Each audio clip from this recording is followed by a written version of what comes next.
একদিন মা যশোমতী, খুব মন দিয়ে শুনবে জায়গাটা, কৃষ্ণে আমরা অনেকে, আমি তো ছোটবেলায় ঠাকুরমার কাছে গল্প শুনেছিলাম ময়ূর নিষ্কাম। ওদের যেমন এহ জগতে আমাদের সন্তান তৈরি করতে নারী পুরুষের দুটি দেহ লাগে পাশাপাশি, কিন্তু ময়ূর আর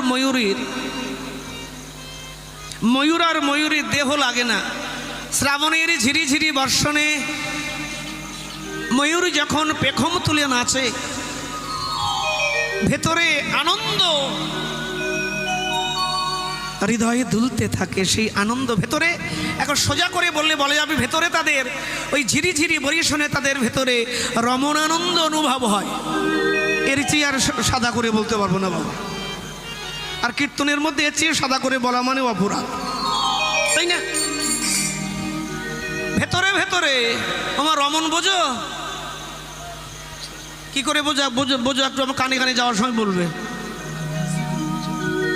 এই সংসারটা রয়েছে রমণ তত্ত্বের উপরে।